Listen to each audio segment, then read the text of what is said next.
Good morning, dear children.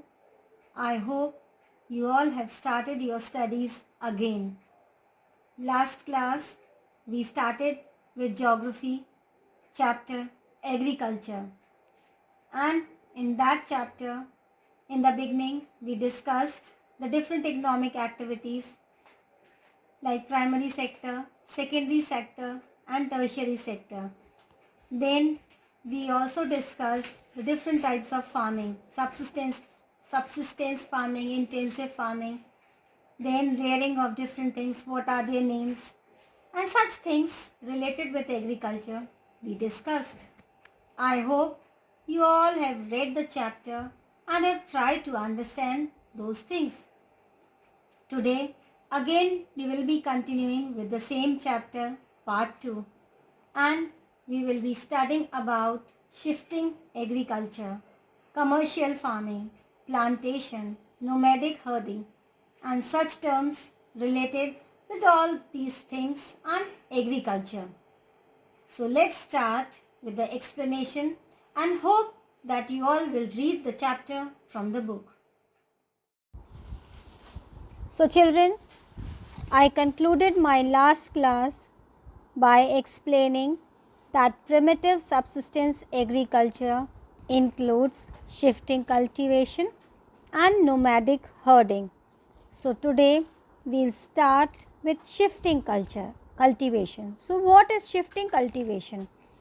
Shifting cultivation, it is practiced in the thickly forested areas of Amazon basin, tropical Africa, parts of Southeast Asia and Northeast India. And these are the areas of heavy rainfall and fast or quick regeneration of vegetation. So what happens in shifting cultivation? A plot of land is cleared by felling the trees and burning them, and then the ashes, they are mixed with the soil, and crops like maize, yam, potatoes and cassava are grown. And after or when the soil loses its fertility, the land is abundant and the cultivator moves to a new plot.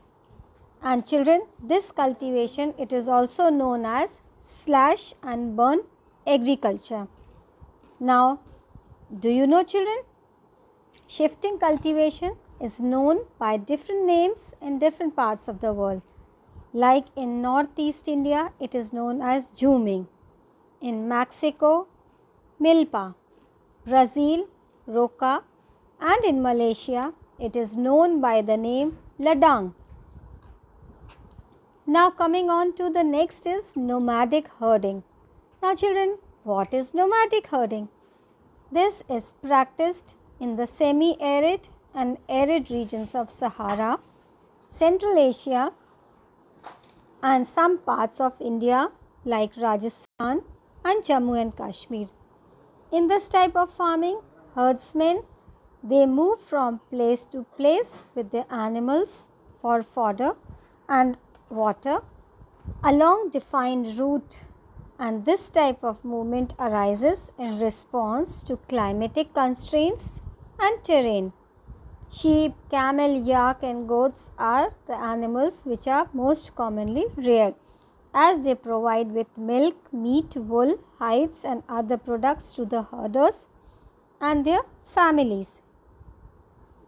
Now moving on to the next type is commercial farming.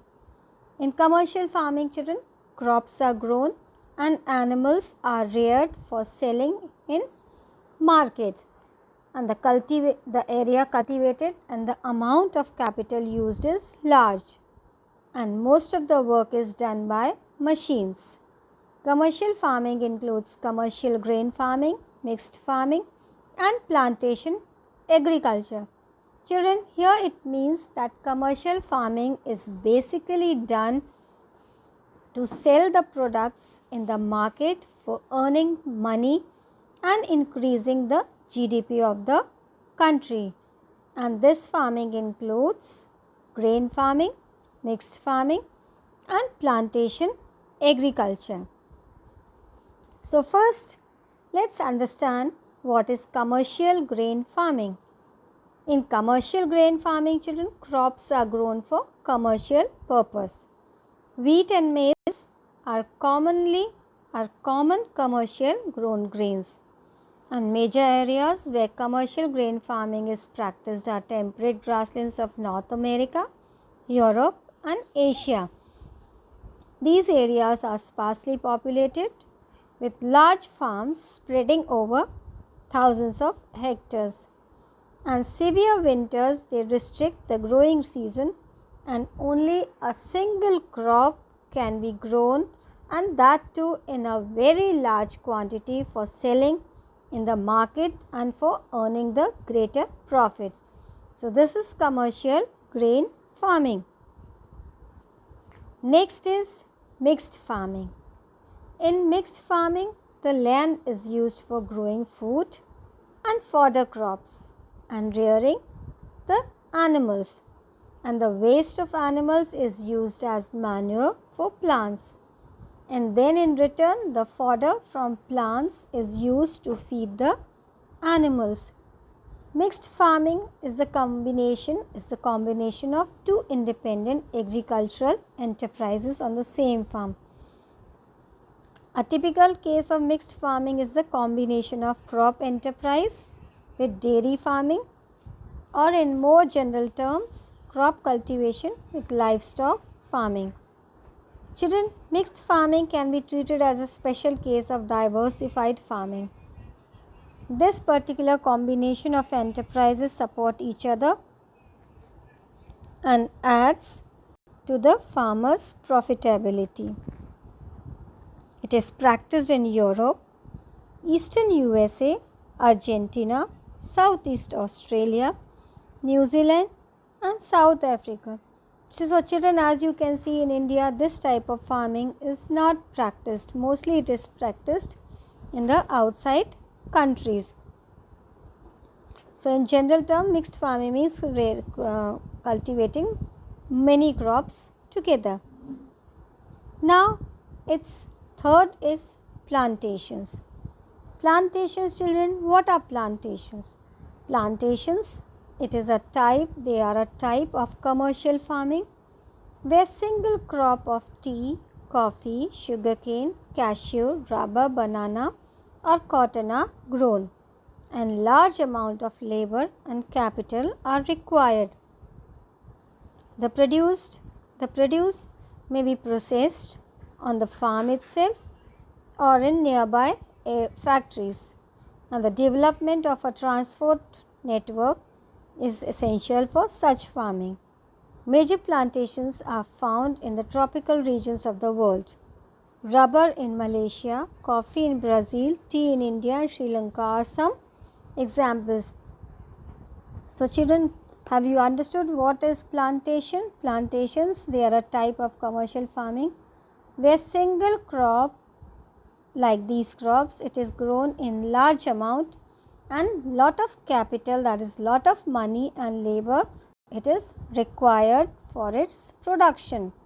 And then the produce things we get on the farm, they are sent to the farm itself, they are processed in the farm or they are sent to nearby factories. And then the development of transport network is very much essential for such type of farming to carry the products from one place to another and then finally to the marketplace. So children, this is all for today. In the next class, we will be studying the major crops grown in India as well as in the other countries,